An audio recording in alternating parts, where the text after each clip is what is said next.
Bonjour et bienvenue à votre édition dominicale de cette semaine dans Dautré, édition du 8 juin 2025. Beaucoup de choses à vous parler aujourd'hui.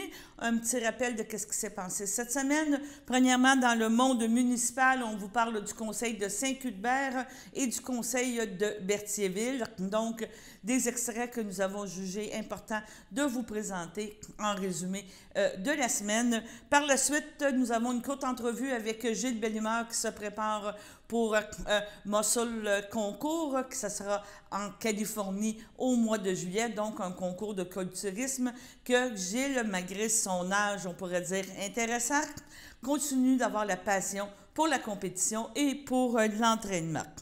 Nous vous présentons aussi des entrevues avec les exposants qui présentent leur œuvre cette saison à la chapelle des Cuthbert. On parle de Clémence Richer, de Lagueux Lécuyer ainsi que Dominique Poitier. Donc, une belle invitation de venir voir les expositions à la chapelle des Cuthbert en 2025. Sur ce, bonne écoute et on se revoit dans le courant de la semaine pour le bulletin de nouvelles. Donc, c'est le rapport du maire des faits saillants du rapport financier. En réalité, du rapport financier 2024. Conformément aux dispositions de l'article 105.2.2 de la loi sur la cité-ville, je vous présente les faits saillants du rapport financier et du rapport du vérificateur externe pour l'exercice se terminant le 31 décembre 2024, tel que vérifié par la firme Michaud-Clément Incorporé. L'exercice financier 2024 s'est soldé par un excédent de fonctionnement de 1 337 402, résultant de revenus de fonctionnement se chiffrant à 11 672 744, comparativement aux charges de l'exercice de 11 236 699, ainsi que les éléments de conciliation à des fins fiscales de 901 357, tels qu'audités par le vérificateur externe. Les réalisations en 2024, sur les charges totales de 11 200 000, un montant de 4 570 000 constitue les frais pour les obligations incontournables ou les quotes-parts, notamment les quotes-parts de la MRC, qui totalise 676 292, incluant le montant de 401 880 pour le service de la sécurité des incendies. La Sûreté du Québec, c'est une quote-part de 570 273. La gestion des matières résiduelles, 254 236. La gestion de la dette et frais de financement, 940 667. La rémunération et charges sociales des employés et des élus, 2 125 443. En 2024, la Ville a entrepris d'importants travaux d'infrastructure, notamment la réfection de la rue Saint-Viateur. Ce projet a bénéficié d'une subvention de 2 138 069, accordée dans le cadre du programme de la taxe sur l'essence et la contribution du Québec, qu'on appelle communément appelé la TEC. Les travaux se poursuivent en 2025 avec la pose de la seconde couche de pavage et certains travaux complémentaires. Dans une optique de sécurité et de cohabitation harmonieuse entre les usagers, des travaux d'amélioration de la rue Généreux ont également été réalisés, favorisant la circulation sécuritaire des piétons, cyclistes et véhicules. Une nouvelle convention collective d'une durée de 7 ans a été conclue avec le personnel syndiqué de la Ville. Ceci est en vigueur jusqu'en 2030. Par ailleurs, la Ville a acquis des véhicules de machinerie lourde à la suite de la fin de contrat de location avec le Centre de gestion de l'équipement roulant de Ségère, permettant ainsi d'optimiser la gestion de notre parc mécanique. À l'usine de traitement d'eau potable, les interventions ont été menées incluant l'installation d'un système de contournement manuel pour les deux génératrices, la mise en place d'un système de détection d'incendie, l'inspection structurelle de la réserve d'eau potable haute et une étude de système de contrôle et des équipements de communication en préparation des travaux planifiés en 2025. Conformément aux exigences de la stratégie québécoise d'économie d'eau potable, près d'une soixantaine de compteurs d'eau résidentiels ont été installés afin de mieux gérer la consommation. En vue de la réflexion du réseau d'égouts situé dans la servitude de les rues de Frontenac et de Montcalm, prévu pour 2025, la Ville a complété plusieurs études préparatoires, donc une étude en géotechnique et environnementale, une étude de caractérisation écologique, un inventaire faunique et floristique.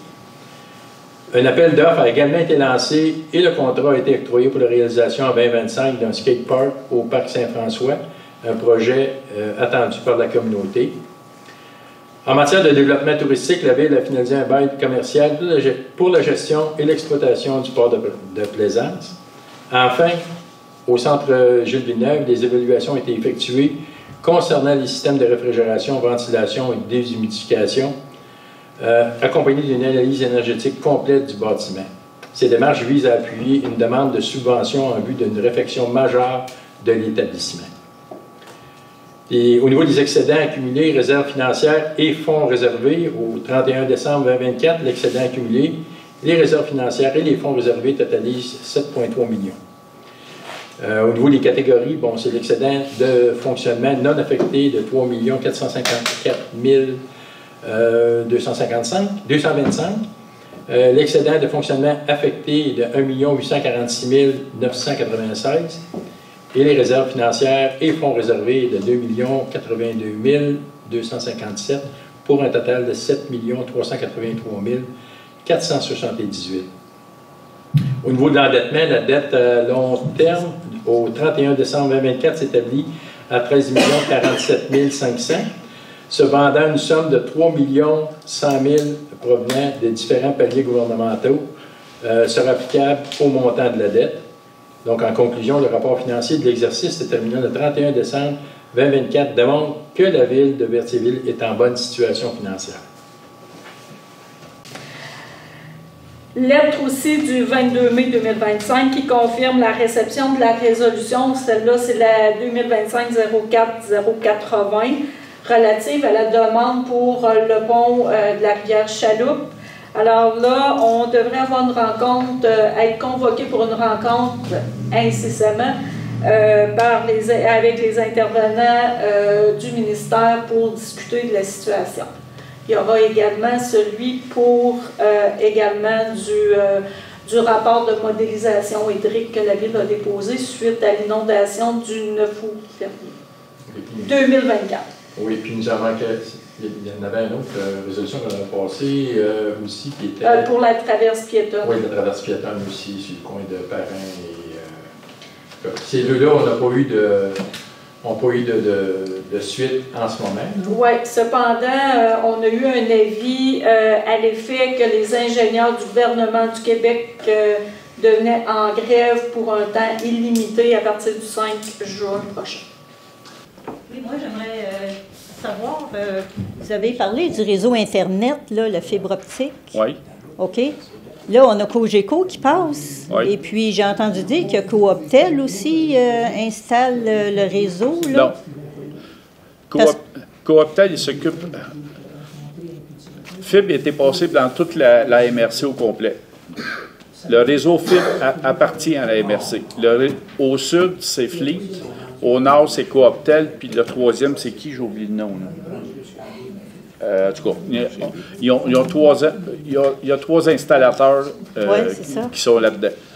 Dans un an, présentement, chacun a leur secteur, mais dans un an, une compétition va s'installer entre tous ces installateurs-là. Donc, on ne s'attend pas que les prix vont monter, on s'attend soit un maintien ou une baisse des prix. Oui, parce que moi, j'ai appelé à MRC d'Autrey. Oui.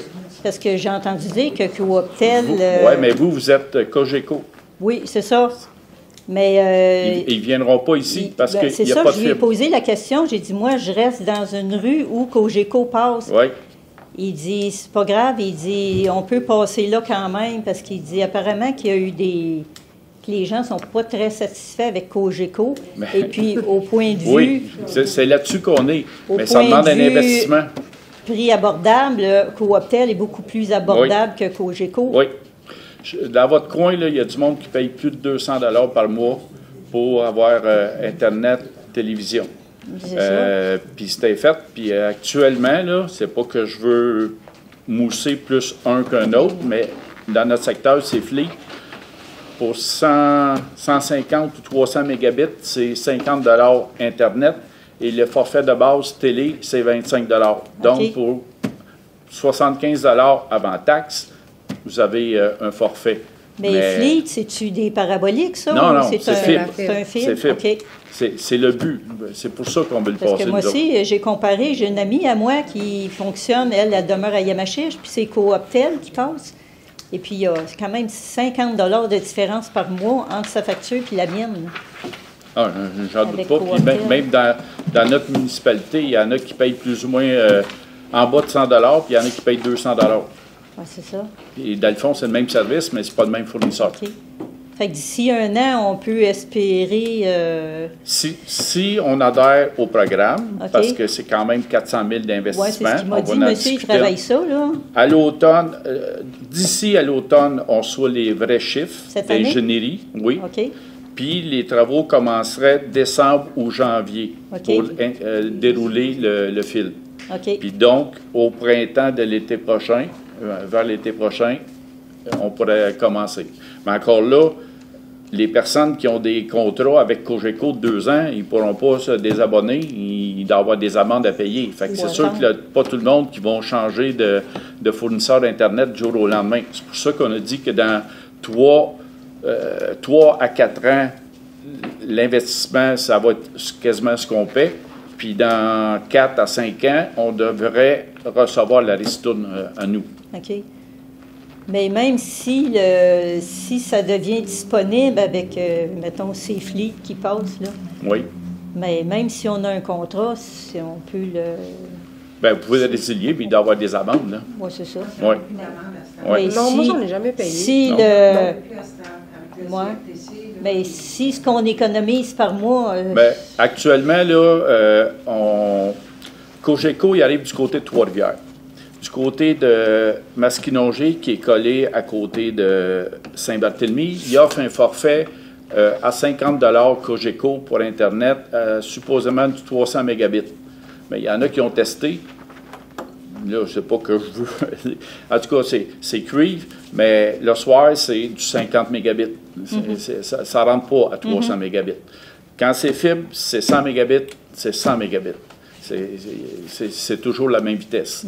Il y en a qui sont à 1000 mégabits, mais ça va rentrer 1000 mégabits. Eux autres, Cogeco, ils disent ça de ce côté-là, mais ils ne veulent pas perdre leur clientèle, donc ils baissent les prix à 50 $ plutôt que 75 ou 95 en offrant plus de mégabits, mais... Bien, je trouve pas que ma facture a baissé, moi, avec Cogeco, en tout cas. Ah, c'est ça. Mais ça, Cogeco, c'est Creve. Hein. C'est pas la même affaire. Ouais, c'est ça, puis Creve, dans 5 ans, on ne sait pas où est-ce que ça s'en va, mais les fibres, là, dans 50 ans, supposément, ça va être encore à sa place. Parce qu'on a posé beaucoup de questions avant d'investir, parce que toutes les Starlink de ce monde, là, dans 10 ans, dans 15 ans, c'est tout ça qui va être mieux, mais à ce jour, c'est pas ça. C'est pas encore performant. Puis on n'a pas connaissance, là, mais il y a à peu près un satellite par jour qui tombe sur la Terre, ces Starlink-là. Parce qu'on n'a pas beaucoup de choix. C'est soit Bell avec une parabolique ou le Cogeco. Moi, je ne retourne pas avec Bell, là, mais là, je suis comme pris avec Cogeco. Ah oui, c'est ça. Ah oui, j'ai Cogeco, moi aussi. Puis, mais moi, je dis que c'est... Il y en a qui ont les soucoupes actuellement, là, puis qui payent le gros prix. Puis ils sont fâchés un peu de ne pas être branchés sur fibre parce qu'il y a des voisins, pas voisins immédiats, mais d'autres citoyens Saint-Hubert qui peuvent, en bas de 100 $ avoir tout ça, puis eux autres, ils payent au-dessus de 200 $. Oui, c'est ça. On comprend très bien. Okay. C'est pour ça qu'on fait des démarches pour pouvoir, nous autres, le faire. Ça comme ça, d'ici... Ben, mettons l'été prochain. C'est ça, mais si c'est accepté, on va recevoir de l'information pour ça? Oui. OK. Bonne nouvelle. Non. La fibre va appartenir à la municipalité.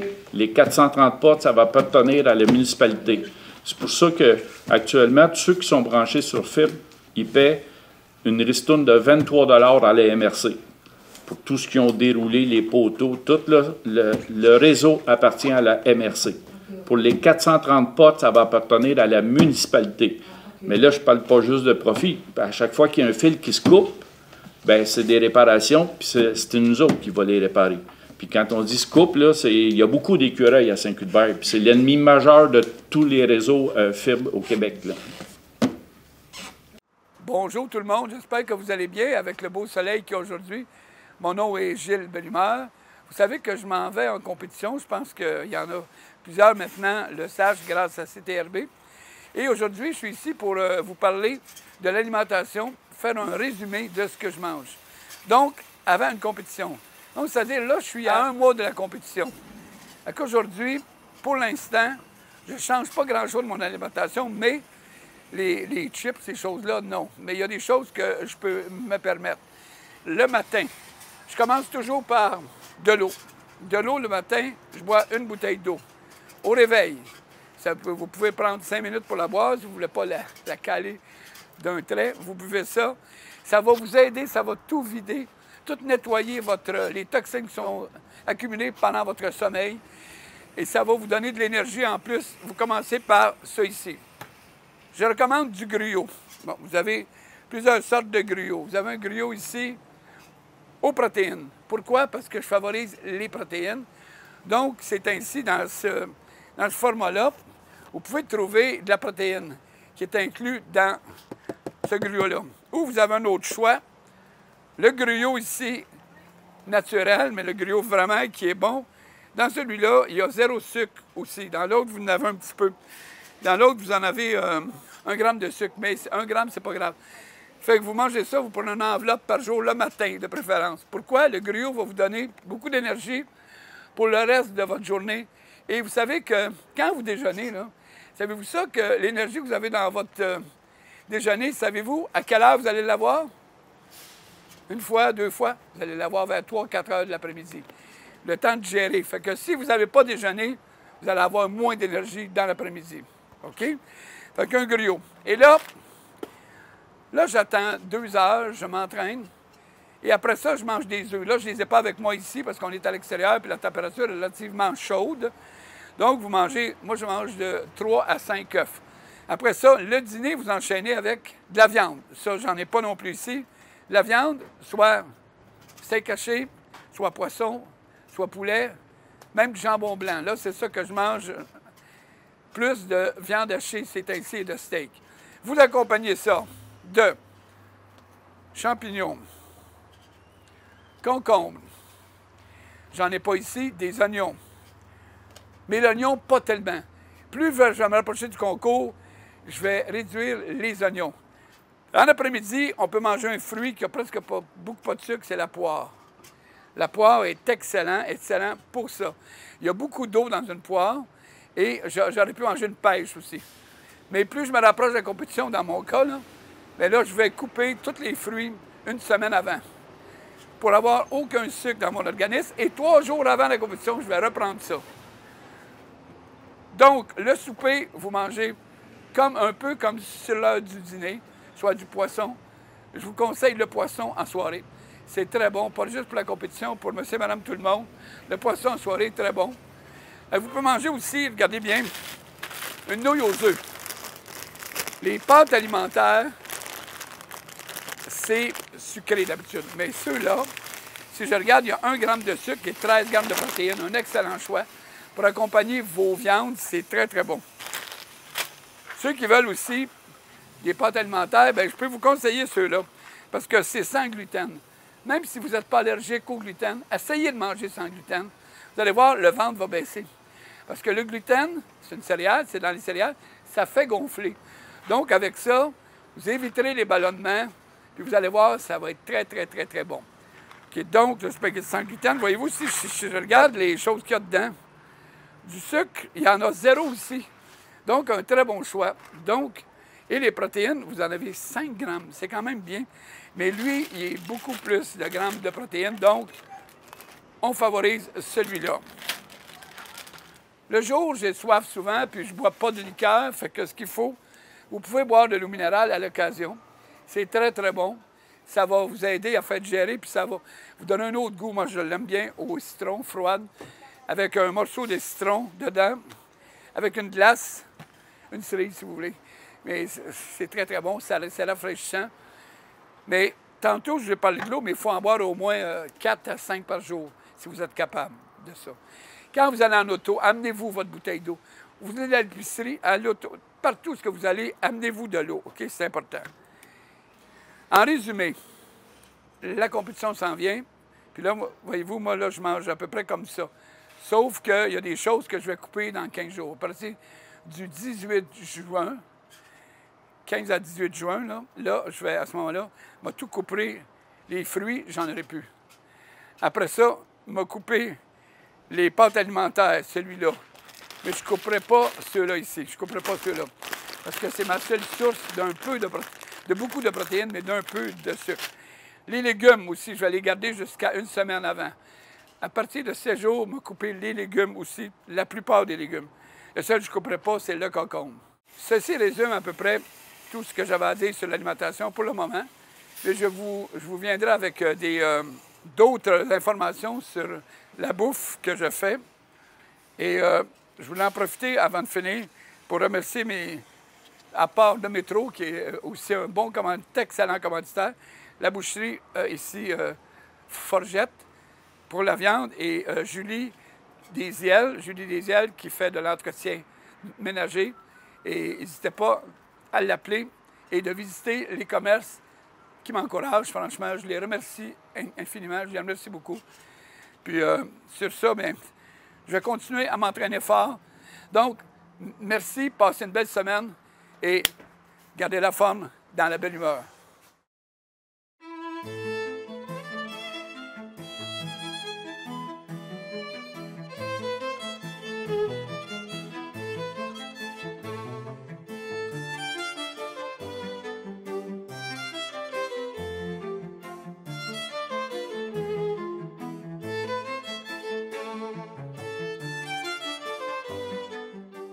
Aujourd'hui, nous nous déplaçons à Saint-Gabriel, en bordure du lac Poitras, pour rencontrer une artiste qui est établie depuis plusieurs années ici à Saint-Gabriel, Dominique Potier. Hello! Et voilà Dominique qui nous rejoint. Bonjour Dominique. Enchantée, bonjour. Bon. Alors, on est chez toi. Oui, hein? ouais. Dans ton lieu de travail, j'allais dire dans ton atelier, parce que ton atelier, c'est un peu beaucoup dehors, ce que je constate. Oui, c'est beaucoup dehors. Donc, tu vas nous faire visiter les lieux, peut-être? Bien, certain. Oui. Alors déjà, bienvenue au lac Poitras. Et comme tu disais, l'atelier, c'est à l'intérieur, mais c'est aussi à l'extérieur. Ça fait 20 ans que je suis à Saint-Gabriel, 30 ans que je suis au Québec, d'ailleurs, cette année. Ouais. Et si on avait à définir l'artiste Dominique Potier, qu'est-ce qu'on a à en dire? Ben, artiste de nature. Ah, ben tiens, c'est original, ça. Artiste de nature. En plus, on est en pleine nature, dans la forêt, en bordure d'un lac. Ben, c'est pas un hasard. Je veux dire, ça fait 30 ans que je suis au Québec. Je suis arrivée avec 30 ans d'héritage du côté catalan, du côté français. Donc cet héritage familial. Puis ma famille était très, très tournée vers le patrimoine et la nature. Et l'engagement politique aussi. Ah bon, ben oui, c'est sûr, en Catalogne. Oui. Donc toutes ces valeurs-là, eh bien, je les ai en moi. Donc oui, la nature, aujourd'hui, elle fait partie de mon travail et de ma vie aussi. Et de ta démarche artistique. Et de ma démarche artistique. C'est un tout. Je ne peux pas dissocier ma vie de la démarche, de mon travail. C'est un tout. Ça fait 61 ans que j'essaye de le bâtir, de mûrir, de transformer tout ça, de bonifier tout ça. Alors, si vous voulez, je vous fais visiter un peu. Ben, avec plaisir. Donc, on entre dans ton atelier, l'atelier intérieur, pour l'instant? Oui. Alors, suivez-nous. Donc, on est dans l'atelier intérieur de Dominique, et puis on voit toutes sortes de choses sur les murs qui nécessitent peut-être un peu d'explication. Ben, d'abord, c'est 20 ans de création ici. Puis ça fait 20 ans. Puis déjà, ce que j'aimerais... ça, c'est de l'autoconstruction, cet atelier. J'ai travaillé pendant 3 mois avec Maître Rio. Et puis, il m'a appris. Alors, lui, c'est le menuisier, construisait tout au marteau, pas de machine. Et moi, j'étais son helper. Donc pendant 2-3 mois, j'étais son helper, j'ai appris. À la fin, c'est intéressant d'avoir un espace comme ça, c'est de pouvoir travailler, bien sûr, ça c'est certain. Et puis là, vous voyez par quoi je pourrais commencer. Ici, par exemple. Ici, ce sont des maquettes, des dessins de projets qui sont soit dans ma tête, soit pour des appels d'offres. Il y en a qui sont choisis, il y en a qui ne sont pas choisis, mais je travaille souvent en maquette parce que comme je travaille dans des grands formats, ce n'est pas toujours évident de pouvoir tout monter à grandeur à l'échelle. Donc les maquettes, ça me sert. Les dessins, ben, ça me sert aussi. Et puis aussi, je travaille la matière. La matière, ça, c'est quelque chose de très important dans mon travail. Déjà en cinéma aussi, j'étais très attirée par ça.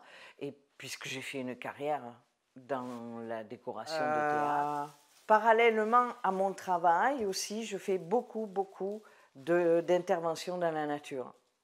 Ce sont généralement des installations éphémères dont la mise en mémoire passe par la photographie. Puis là, il y a quelques-unes que j'ai fait imprimer sur des alupanels. Et enfin, ici, alors là, c'est tout mélangé, c'est tout en désordre, parce que c'est un montage. Donc il y a la série des montagnes, toutes les montagnes sont faites pour être gravies. Donc je vous montrerai un peu plus loin des maquettes et d'autres de petits formats. Il y a la série des œuvres utiles en maquette. Ici, des greffes, pardon. Voilà. Et la série des œuvres utiles, c'est la série qui va faire l'objet de l'exposition à la Chapelle des Culs-de-Berre, n'est-ce pas? Oui, ça fait 3 ans que je travaille là-dessus. Et c'est la première fois que je vais le montrer publiquement. Ah bon? Ouais. La genèse de ce travail, on peut aller voir. Donc ici, on est devant l'œuvre utile de la Chapelle des Culs-de-Berre, n'est-ce pas? Oui, c'est ça. Oui. Puis, on va se mettre par là. Et la genèse de cette œuvre, c'est tout simplement des morceaux de bois brûlés qu'il y a 3-4 ans, j'avais installés dans mon potager. Et j'ai un ami biologiste qui est venu passer des vacances ici, puis il observait des abeilles naines qui rentraient, qui pondaient, qui revenaient, qui mettaient la nourriture, qui fermaient et qui n'arrêtaient pas de faire ce va-et-vient. Il me dit, c'est extraordinaire, il y a des abeilles sauvages qui sont en train de bâtir dans tes œuvres. Et là, ça fait tilt. Ça fait tilt. Œuvre utile. Mais œuvre utile, c'est pas que pour ça aussi, hein, parce que ça fait quoi? Ça fait 3-4 ans que j'ai arrêté de travailler. J'ai pris la décision de me consacrer uniquement à la création. Et toutes ces années, ben voilà, c'est construire une vie utile. C'est peut-être pour ça aussi que je récupère. Je travaillais en cinéma et dans les décors. Puis avec toute la transition de la société que nous vivons là, pour moi, j'essaye de ne pas gaspiller. Alors je récupère.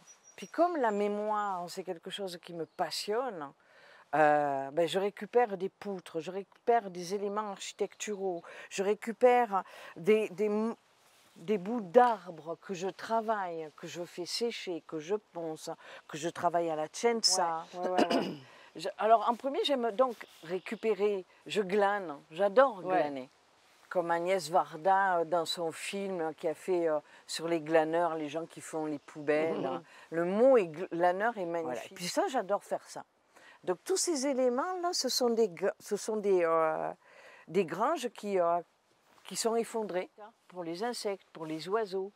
Et j'aime mélanger, j'allais dire confronter, c'est pas confronter, non, juxtaposer, mettre en parallèle, mélanger, faire se rencontrer une page d'histoire, que ce soit humaine, avec ces témoignages de patrimoine architecturaux, ou une page d'histoire avec du patrimoine, moi je considère que c'est le patrimoine naturel tel que ces arbres morts.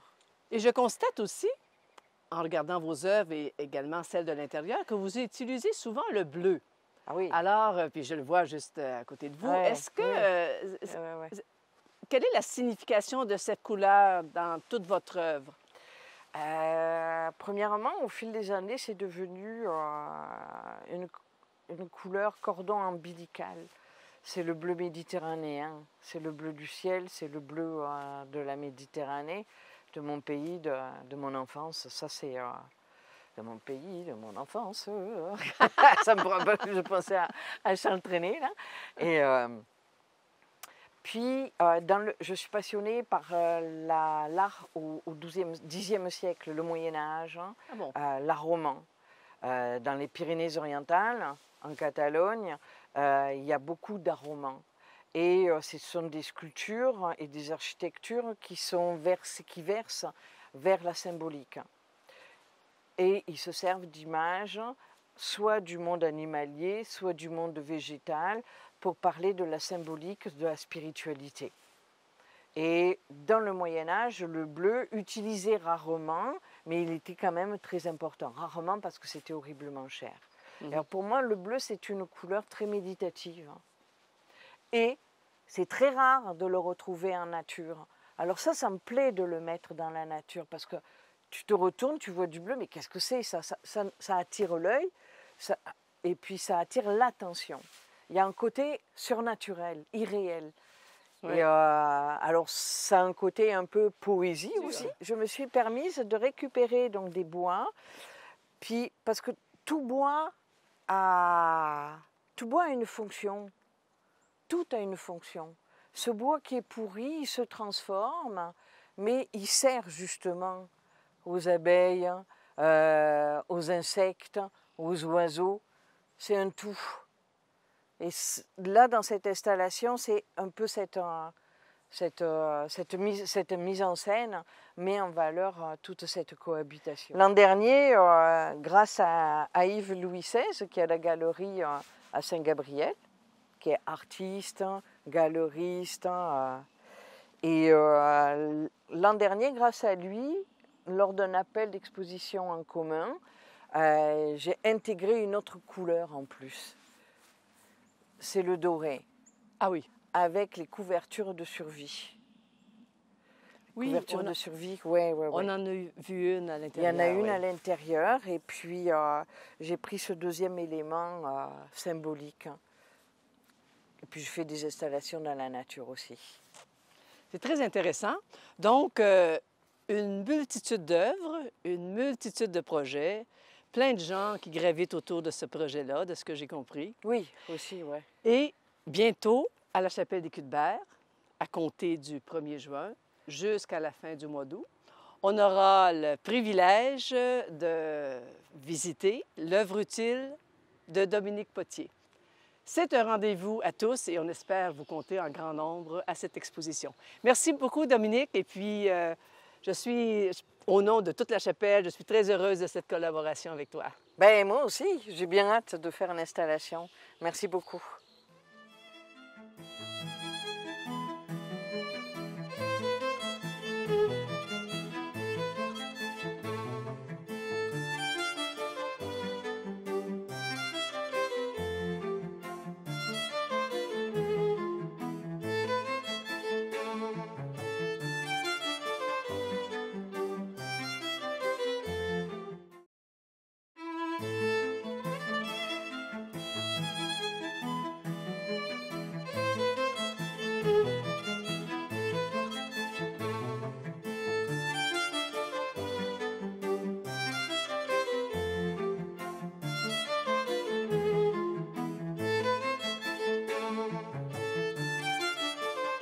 Bonjour et bienvenue à cette autre capsule, un été à la chapelle.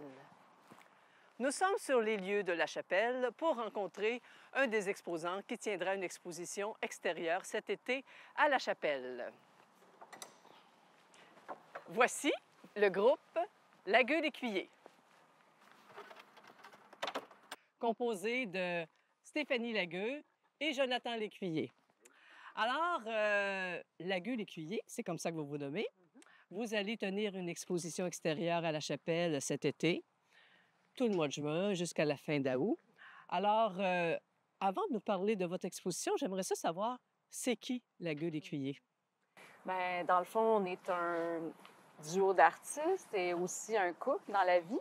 On travaille ensemble depuis 98 comme tel. On a débuté nos pratiques après des études en arts plastiques au Cégep Lionel Groulx, puis ensuite à l'Université du Québec en Outaouais. Et ben c'est ça, c'est à peu près en 2009, je dirais, qu'on a vraiment officialisé le duo. Parce que, c'est ça, on travaillait chacun à nos projets respectifs, puis à un moment donné, on a décidé de vraiment unir nos forces, puisque de toute façon, on s'aidait les un et l'autre, puis on voulait en faire vraiment une façon de vivre, là, puis de travailler ensemble. Donc, voilà. Puis, Quel beau projet de vie! Alors, vous allez tenir une exposition. Voulez-vous nous parler un peu en quoi consiste cette exposition et le sens et la démarche artistique qui est derrière l'exposition que vous allez nous présenter? Oui. Dans le fond, Espèces en voie d'apparition, c'est un projet c'est un troupeau de sculptures, en fait, qu'on déplace dans l'espace public. On a un spécimen ici qu'on a apporté avec nous. Et puis, dans le fond, c'est un projet qui a vu le jour, en fait, avec un projet d'intégration des arts à l'architecture. Mais à l'origine, c'était aussi parce qu'on a fait une grande installation en 2015 qui était un labyrinthe fait avec des bouteilles, en fait, 2000 bouteilles d'eau et de toutes sortes de bouteilles de plastique, en fait, et qu'on a installé avec le public dans un parc. Donc, on montait ces bouteilles-là sur des tiges d'aluminium.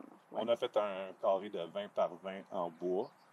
Puis les gens, avec ces assemblages de bouteilles qu'on avait, pouvaient intervenir avec soit des crayons. Puis ça allait commencer sur les bouteilles, puis ça allait finir au cours du courant jusque sur le plancher de bois. On a eu plein de messages, plein d'apparitions de messages. Oui, puis en fait, c'est qu'on a présenté ce projet-là pendant 2 ans, puis à la fin, on s'est retrouvés quand même avec les 2000 bouteilles. Puis on s'est dit, à un moment donné, ça serait vraiment... On les a gardées, puis on se disait, ça serait génial de pouvoir les refondre, puis faire autre chose. Puis avec le projet d'intégration des arts à l'architecture, c'est ce qu'on voulait faire. C'est qu'on avait l'intention de prendre la matière plastique et en faire une œuvre, d'en faire un objet précieux. Puis en 2021, on a commencé vraiment cette démarche-là avec le Centre de recherche en design industriel inédit, qui est situé au Cégep de Terrebonne. Puis c'est avec eux qu'on a développé, on a fait une première sculpture en argile avec les bouteilles, on l'a numérisée. On l'a ensuite thermoformé avec eux dans leurs installations. Puis depuis ce temps-là, on cherche en fait, c'était un défi de trouver de la matière recyclée. Donc, c'est quand même quelque chose qui n'est pas... Au début du processus qui n'était pas là. On n'avait pas de feuilles de plastique. C'est du PETG, donc la même matière que les bouteilles.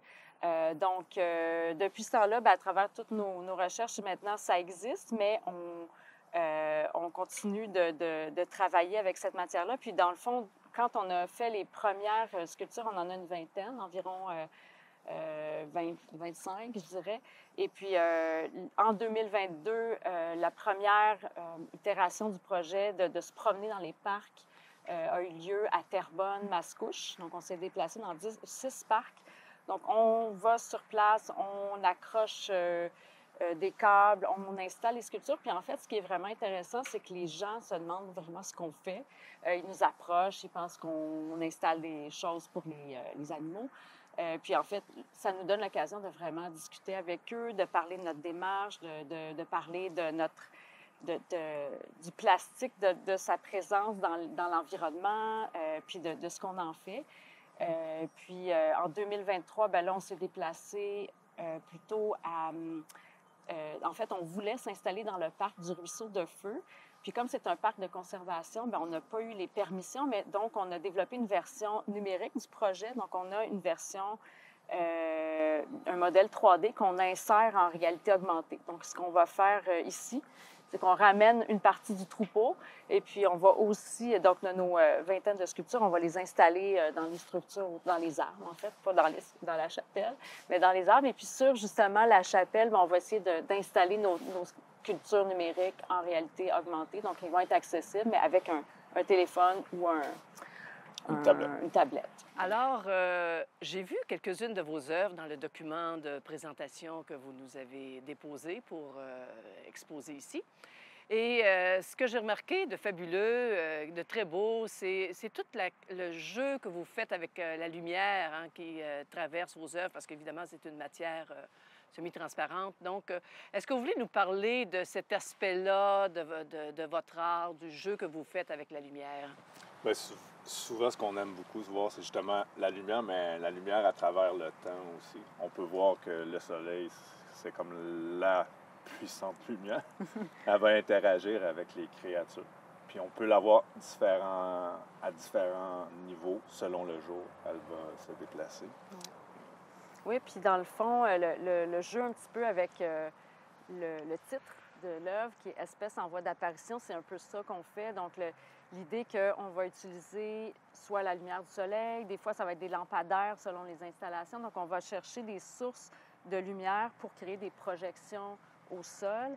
Et puis, il y a aussi un autre aspect qui là, va peut-être moins s'exprimer, mais on travaille aussi en projection puis en vidéo. Donc, c'est certain que pour nous, c'est vraiment une façon, c'est l'élément principal dans nos intégrations. Donc, on va venir voir où le soleil va arriver, où il y a des ombres qui vont être créées par les arbres, par les structures. Donc, c'est vraiment à chaque endroit où on se déplace, on cherche le cadre, la lumière qui va donner, peut-être qui va faire apparaître justement les ombres au sol. Des fois, les gens, c'est ce qu'on a remarqué, ils vont marcher, puis ils voient l'ombre par terre, puis c'est ça qui fait lever les yeux et voir la C'est comme l'accroche. Souvent, même c'est ça, les gens ne voient pas les créatures qui sont dans les airs.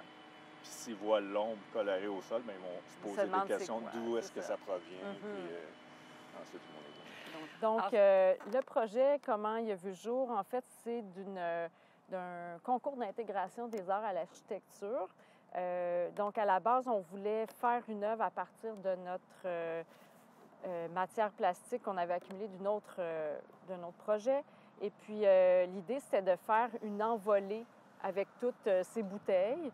Et, bien, dans le fond, la manière de coller le plastique, dans le fond, c'était de partir d'une feuille de plastique et de thermoformer plutôt.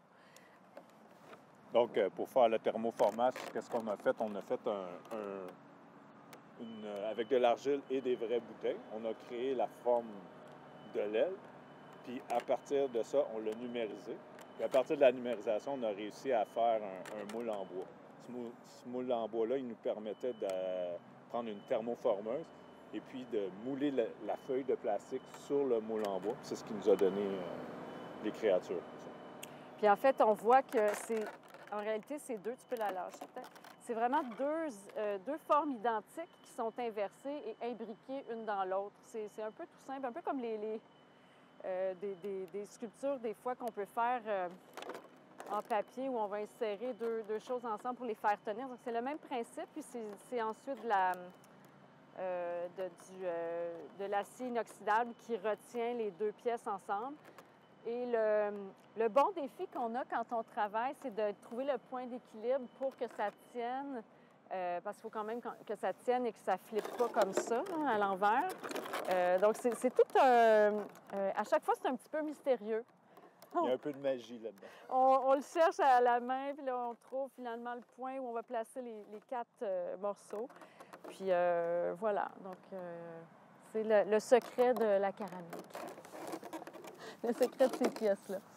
Et puis, en fait, depuis le tout début, on travaille avec les mêmes pièces. Il y en a qui se sont vraiment fracturées parce que c'est sûr, quand on met des pièces comme ça dans l'espace public, des fois, on a eu ça peut être, on ne sait pas exactement, ça peut être les intempéries, le vent, un morceau de quelque chose qui peut voler dessus. Ça peut être aussi quelqu'un qui l'accroche. Donc, il y a eu quelques pièces qui ont eu des dommages comme ça, mais qu'on a réparés. Donc, ils vont faire partie de l'exposition. Il y en a quelques-unes qui ont des cicatrices qu'on a recousues avec... et puis, ça fait partie du projet aussi. Pour nous, là, c'est d'en prendre soin puis de les restaurer. Puis, probablement, peut-être que cette année, il y a des pièces qu'on voit que la peinture commence à être un petit peu moins vive. Donc, on va peut-être retoucher la peinture aussi de certaines pièces. Alors, c'est très intéressant. On a tous hâte de voir le produit de votre exposition qui sera installée à la chapelle des Cuthbert tous les mois de juin, juillet et août, donc tout l'été. Et le vernissage va avoir lieu le 5 juin prochain. Donc, merci beaucoup, Lagueux-L'Écuyer, Stéphanie, Jonathan, pour votre implication et félicitations pour votre travail. Je pense que c'est vraiment féerique. Hein? On peut quand même un peu le qualifier de cette façon-là. Merci.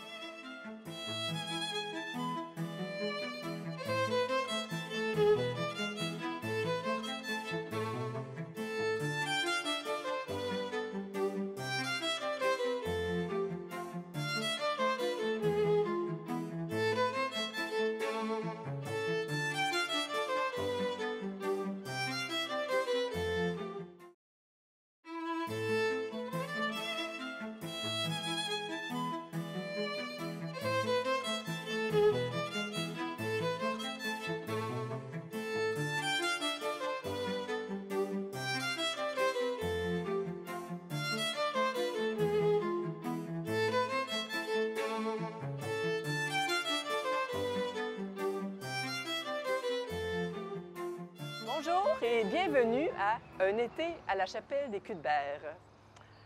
Aujourd'hui, c'est Clémence Richer qui nous reçoit. Bonjour Clémence, bonjour. Ça va bien? Super oui. Bien. Alors Clémence est une artiste de la région qui va exposer à la chapelle des Cuthbert au cours du mois de juin. Et exactement. On est très heureux de l'accueillir à la chapelle des Cuthbert. Alors, est-ce qu'on s'avance vers l'atelier? Absolument, suivez-moi. En fin de compte, je suis une artiste de la relève. Je viens tout juste d'avoir mon baccalauréat en arts visuels et médiatiques à l'Université du Québec à Montréal. Et je complète actuellement un certificat en muséologie. Dans le fond, moi, je vais m'intéresser aux objets. Toutes sortes d'objets, des collections d'objets, compiler des objets ensemble, mais surtout des objets qui sont liés à une forme de mémoire. Des objets dans lesquels on projette des souvenirs qui commémorent des gens qu'on aime, des étapes de notre vie. Je vais aussi m'intéresser à des objets plus anciens, archéologiques, des objets qui ont été délaissés, des poubelles historiques finalement, qu'on va redécouvrir ces objets-là et là, ils vont prendre une valeur, une patine par le temps. Donc, Clémence, je comprends que ton exposition, qui est très originale, ça va consister en une manipulation d'objets. Donc, le visiteur va être appelé à manipuler les objets dans ce qu'on va appeler l'incubateur d'objets. Exactement. Finalement, habituellement, traditionnellement, dans une exposition, on ne peut pas toucher à rien pour protéger les objets. Mais dans ce cas-ci, pour créer une relation aux objets, un lien affectif, un réveil un peu de la mémoire, les gens vont être invités à toucher des objets tout en écoutant des témoignages audio liés à ces objets-là. Finalement, ça va leur donner une vie. Donc, il y a toutes sortes de souvenirs liés à ces objets-là qui commémorent un être cher, des doudous de bébés qui sont rendus des petits chicots de tissu, toutes sortes de choses. Et après ça, les visiteurs vont être invités à participer à la collection en laissant un témoignage manuscrit. Donc, je vais vraiment compiler toutes sortes de témoignages dans la collection de ce micro-musée qui est l'incubateur d'objets. Parfait. Avant d'aller voir physiquement de quoi ça pourrait avoir l'air, j'aimerais ça en connaître un peu plus sur Clémence Richer. J'ai cru comprendre que tu étais bien enracinée ici dans la région. On est, je pense, chez ta grand-mère, c'est ça? Oui, exactement. Et puis, tu as ton atelier un peu partout dans la région. Explique-nous donc ça. Oui, exactement. Je suis encore seulement une artiste de la relève. Donc, puisque c'est très dispendieux de ce pays à Montréal où je réside pour mes études, un atelier, qu'est-ce que je fais? C'est que je reviens dans la région qui m'a vu grandir, dans mes 8 ateliers. Chez mon oncle, c'est l'atelier de menuiserie. chez ma grand-mère, l'atelier de couture, chez ma mère, mon entrepôt.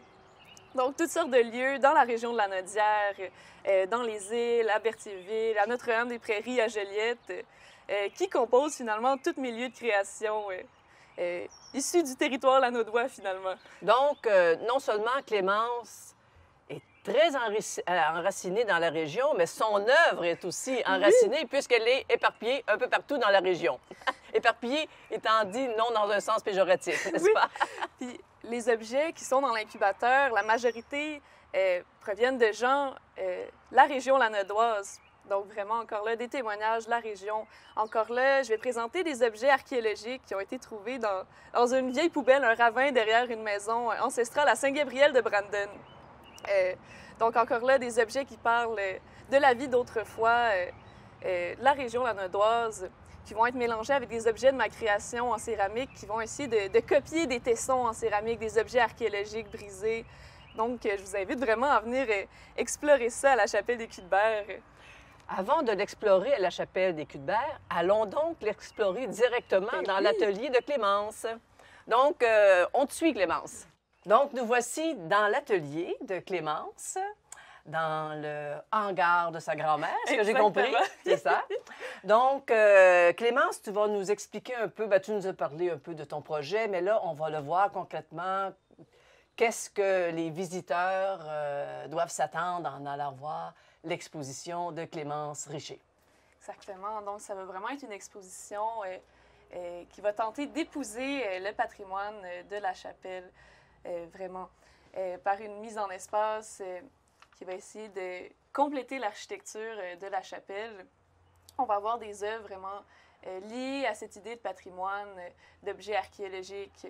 L'incubateur qu'on a ici va vraiment appeler à la participation du visiteur, finalement. Dans le fond, on peut parler d'une œuvre qui va utiliser la médiation pour son fonctionnement. Donc, dans le fond, la médiation, c'est ça, c'est de trouver un terrain d'entente, finalement, entre la vision de l'artiste et le vécu du spectateur. Qu'est-ce que lui connaît.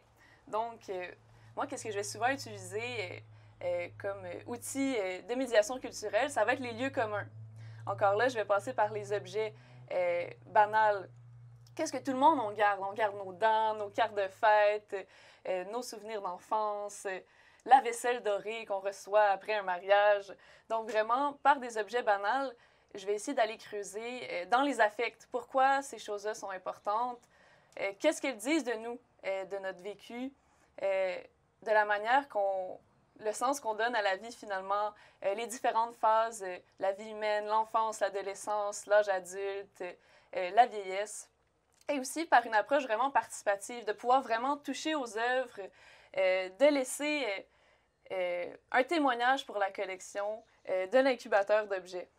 Alors, c'est ça, l'incubateur d'objets. Exactement. Physiquement, c'est ça. Puis là, on voit qu'il y a des trous. C'est pour finalement, aller fouiller, quoi. Exactement. Puis un incubateur, finalement, c'est un lieu un peu pour proférer des soins tout en gardant l'individu, ou dans ce cas-ci, les objets qui sont à l'intérieur en sécurité. Quand on parle d'un bébé dans un incubateur, un bébé prématuré, par exemple, c'est un lieu qui va reproduire la situation à l'intérieur du ventre de la mère, mais dans laquelle on peut toucher au bébé pour lui proférer des soins, lui donner de l'amour. Un peu la même chose aussi qu'on pense en agriculture, des petits poussins dans un incubateur, ça peut être ça aussi. Donc là, on incube des objets. Exactement. On essaie d'extraire la partie de vie, de témoignages humains qu'il y a dans les objets, finalement. Donc, je comprends que l'incubateur d'objets, c'est une œuvre qui est dynamique dans le sens où elle est appelée à changer continuellement. Parce que dépendant de la personne qui désire y déposer ses souvenirs, ses objets, ses objets cultes dans sa vie, donc c'est appelé à changer continuellement. Exactement. Et simplement aussi, là, j'ai mis quelques exemples d'objets, mais lors de l'exposition, il va y avoir une cinquantaine d'objets dans l'incubateur que les gens vont pouvoir déplacer, manipuler. Donc, la manière que les objets vont être placés aussi vont changer selon le nombre de visiteurs qu'il va y avoir. Certains vont un peu tout mélanger, d'autres vont remettre en ordre, d'autres vont pas oser toucher nécessairement, vont voir quelque chose de sacré là-dedans, d'autres vont être vraiment ressentir une envie de toucher les objets. Donc ça fait un peu partie du jeu de l'incubateur. Donc, c'est tout à fait original comme concept et on a très hâte d'aller voir l'incubateur d'objets de Clémence Richer à la Chapelle des Cuthberts, qui va être en place tout le mois de juin de 2025 dans le cadre des expositions intérieures tenues à la chapelle. Maintenant, Clémence, tu nous as dit que tu étais une artiste émergente. Tu termines tes études bientôt, tu as déjà quelques projets à ton actif. J'ai vu dans ton curriculum vitae que tu as plusieurs projets que tu as déjà réalisés. C'est quoi tes attentes par rapport au fait d'exposer dans un musée? Parce que la Chapelle des Cuthberts, c'est un musée. Alors, d'exposer à la Chapelle des Cuthberts, qui est une chapelle dans ton lieu d'origine. C'est quoi? Est-ce que tu as des attentes particulières? Bien, c'est sûr. J'aimerais ça pouvoir redonner par la culture à la région qui m'a vu grandir, parler des gens finalement qui m'ont permis de progresser dans la vie, parler de leurs récits à eux, qui ne sont pas toujours les grands récits de l'histoire, qui sont plutôt des petites histoires qui sont tout aussi importantes et valables, de mettre en lumière ces récits-là finalement. Aussi, la Chapelle des Cuthberts, c'est une occasion en or pour professionnaliser sa pratique, obtenir un statut d'artiste professionnel. C'est aussi un lieu qui est vraiment en phase avec ma pratique, qui va toucher au patrimoine, un peu aux questions existentielles, au recueillement, au sacré. Donc, ça permet vraiment de canaliser les messages que je veux envoyer. Donc, c'est un lieu en or pour montrer mon travail. Parfait. Alors, c'est un rendez-vous à la Chapelle des Cuthberts pour l'exposition de Clémence Richer à compter de juin 2025. Merci beaucoup. Merci.